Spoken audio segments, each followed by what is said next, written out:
जब से माँ भगवती पराम्बा हिमवान के यहाँ आई हैं तब से सुख संपत्ति छा गई है, आनंद की लहरें हिलोरें उठने लगी हैं, मन प्रफुल्लित हो गया है। सब देवताओं को पता लगा, पुष्पों की वृष्टि की, सब दर्शन करने के लिए आए। कई कई बालक ऐसे होते हैं जिनकी छवि बड़ी प्यारी होती है, उनको देखने का जी चाहता है, देखते रहें देखते रहें देखते रहें, मन नहीं अघाता। देखते देखते कई बालकों की वो छवि होती है, तो ऐसी अगर छवि आपको दिखे ना, और किसी ब्राह्मण को, किसी संत को, किसी गुरु को, या किसी और अन्य पुरुष को, या किसी अनजान व्यक्ति को, उसको देख करके आपके मन में उसको प्रणाम करने की जी में आए ना, मन में आए, तो समझ लेना कि इसके अंदर कोई दैव लक्षण है, कोई दैव लक्षण है, कोई पुण्यवान है, इसके पुण्य बहुत हैं। भगवती पराम्बा का दर्शन करने के लिए समस्त देवता आए हैं। जगदम्बा का वहां दर्शन करने गए सभी देवता, भगवान स्वयं शिव भी गए, शिव भी स्तुति करके आए, क्योंकि वो जगत का कल्याण करने वाली हैं। वो साक्षात प्रकृति हैं, और प्रकृति के बिना संसार में रहना बहुत मुश्किल, क्या है ही नहीं, जी ही नहीं सकते बिना प्रकृति के। तो आगे संवाद होगा। भगवान शिव ने कहा कि मुझे प्रकृति नहीं चाहिए। सांख्य शास्त्र के द्वारा मां भगवती पराम्बा ने समझाया शिव को कि बिना प्रकृति के तो ये जग नहीं है, ये संसार नहीं हो सकता। सभी देवताओं ने बड़ी स्तुति की, और छोटी कन्या के रूप में देख करके सभी ने कहा कि आज ये अपना बाल्यकाल में बाल रूप का हमें दर्शन करा रही हैं। बाकी तो ये 18 भुजाओं वाली माँ भगवती जगत कल्याणी है। भगवती की 18 भुजाएं हैं, लेकिन सभी देवताओं को जो दर्शन दिया है ना पार्वती ने, वो अपने पूर्ण रूप में दिया। तब देवताओं ने कहा कि हे भगवती, आप लीला करने के लिए आई हैं, अब आप छोटी बन जाइए, छोटे हो जाइए। जैसे जेलों में मां भगवती देवकी को भगवान श्री कृष्ण ने पूर्ण रूप में दर्शन दिया, वैसे ही जगदम्बा ने पूर्ण रूप में दर्शन दिया है। तहि कारण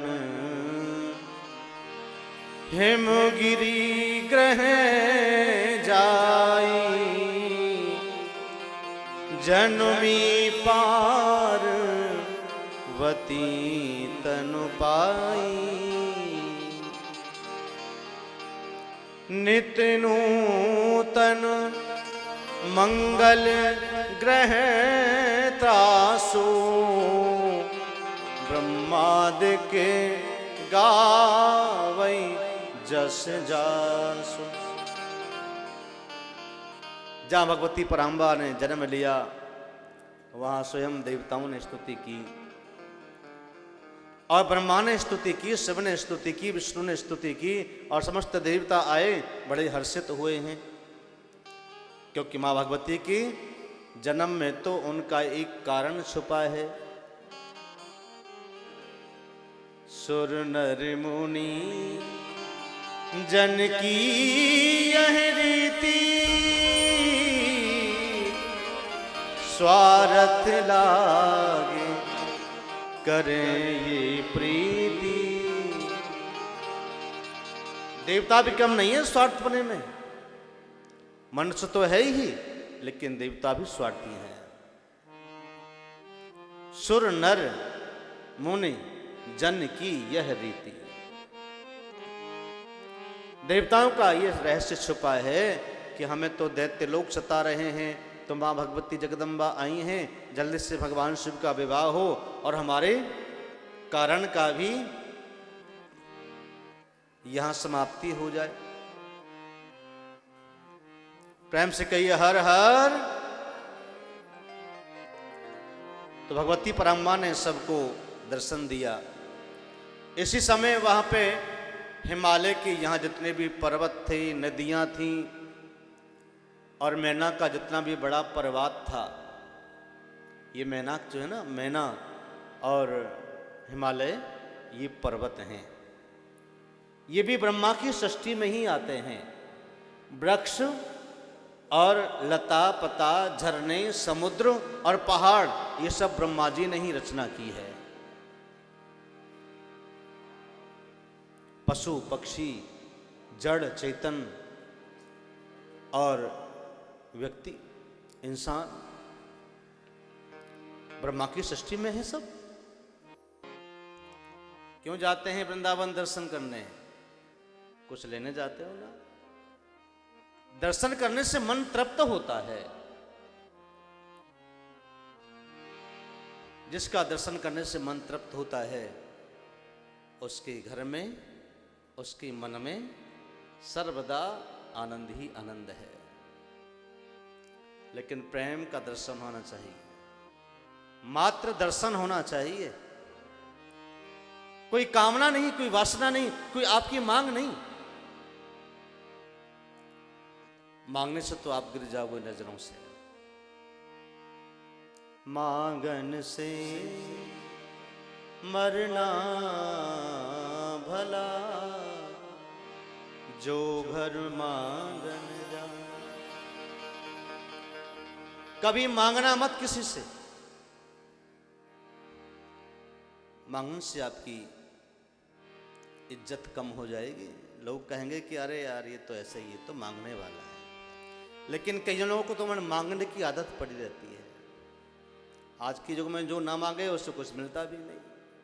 लेकिन सच तो यही है कि मांगने से वैल्यू खत्म हो जाती है। कभी नहीं मांगना।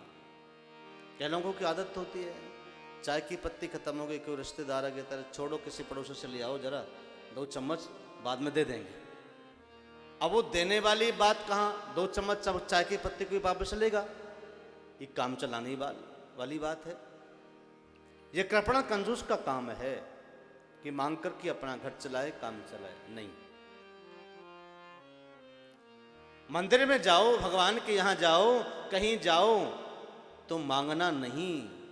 बिना मांगे तुझे इतना मिल जाएगा समय आने पर कि तुझे दे दे कर के तेरा हाथ थक जाएगा, लेकिन तेरे पास संपत्ति की कमी नहीं आएगी।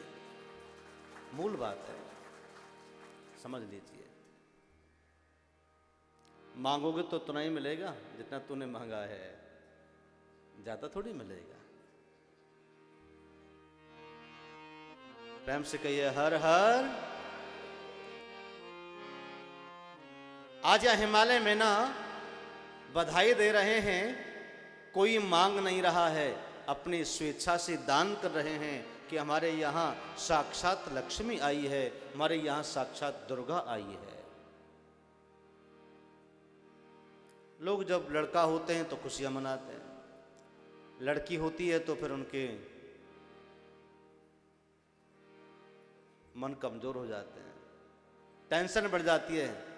लड़की आ गई, शादी करनी पड़ेगी। अरे शादी तो भाई लड़का की भी करनी पड़ेगी, हैं? बिटिया तुम्हारी खुशी है, ये ध्यान दें।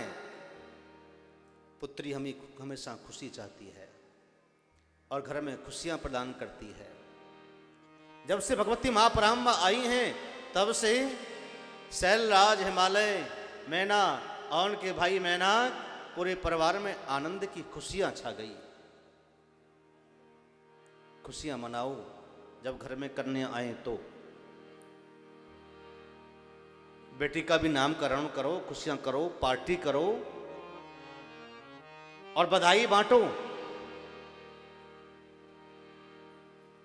क्योंकि वो मां जगत जननी की अंशभूता है कन्या जो आपके घर में आई है।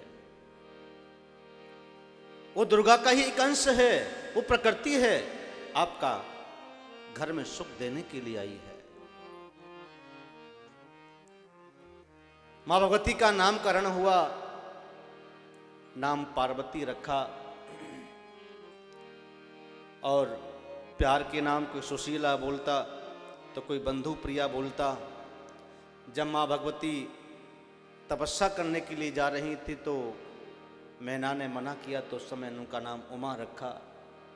कोई काली कहता है तो कोई जगदम्बा कहता है, अनेकों नाम हैं प्रकृति के। तो दुर्गा के तो अनेक नाम हैं, किसी भी नाम से पुकारो जो आपको नाम अच्छा लगता हो, जो आपको बोलने में आसान रहता हो। सब्सक्राइब करें रामकृष्ण शास्त्री जी के YouTube चैनल को और हमारे वीडियोस को सबसे पहले देखने के लिए बेल आइकन को दबाना न भूलें।